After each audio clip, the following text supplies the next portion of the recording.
Life Audio. Hi, friends. Today, I'm excited to give you an episode preview of the show Gospel Rant. The host, Dr. Bill Senyard, has just launched a new series all about love. Here's a sneak peek.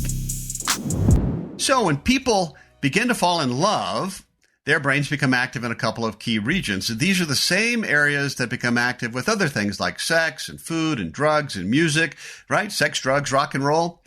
In brain scans, these areas light up when you're falling in love. Chemicals associated with the reward circuit flood your brain. They produce a variety of physical and emotional responses in light speed, by the way. So racing heart, sweaty palms, flushed cheeks, feelings of passion and anxiety, a desire to write horrible poetry, to text people 20 times a day. Look, it may sound strange, but the beginning of romantic love is associated with the stress response that's triggered by your hypothalamus.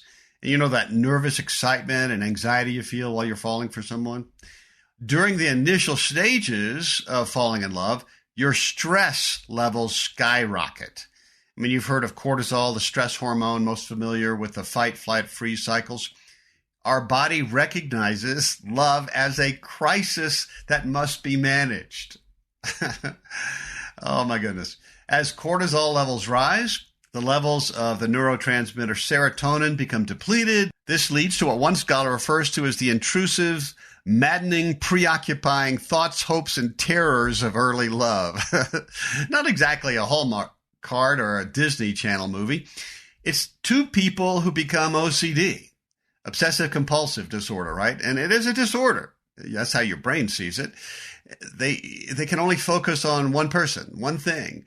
You can't live that way, but tell that to people in love, right? And then as you fall more deeply in love, your brain becomes engorged in dopamine. This is the good stuff. Dopamine's associated with your body's reward system. This makes love a ridiculously desirable feeling.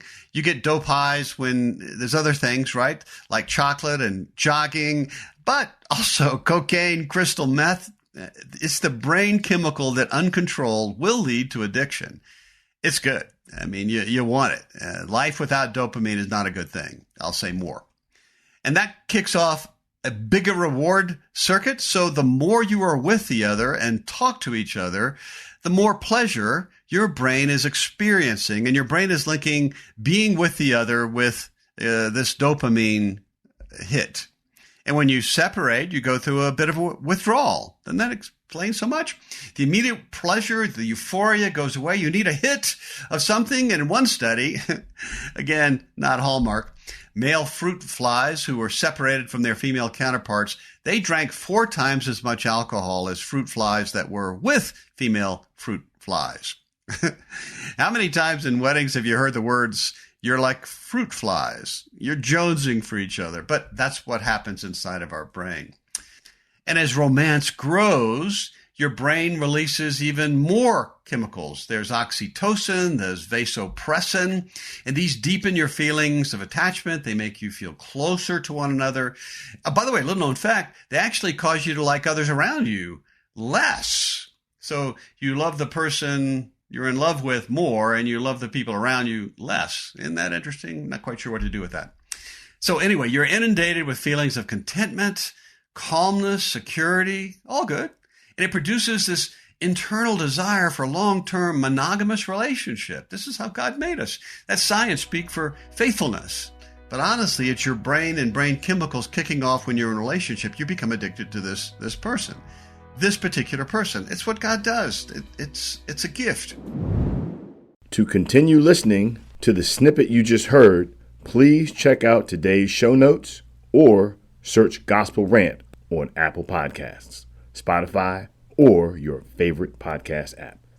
You can also head over to lifeaudio.com to learn more about the show. I'll be back on Tuesday with a brand new episode of Billy and the Goat. Thanks for listening. I'm Don Hawkins, and I once heard Chick-fil-A founder Truett Cathy say, "You can tell if a person needs encouragement, check to see if they're breathing." I'd like to invite you to my weekly podcast, Encouragement for You, featuring encouraging guests like Dr. Greg and Aaron Smalley, Dan Cathy, the late Dr. Frank Menrith, Josh McDowell, and more. To subscribe to my weekly Encouragement for You podcast, go to lifeaudio.com. That's lifeaudio.com. God kept calling my heart. I just knew he was my safe place. I hope people don't walk away going, wow, you're really awesome. More than wow, Jesus is really interesting and he's really awesome. Everybody on this planet is dealing with some sort of what if. How does that one courageous decision affect the whole world? A ship in harbor is safe, but that's not what ships are built for. If you were encouraged by what you just heard, please search Trevor Talks on your favorite podcast platform or lifeaudio.com.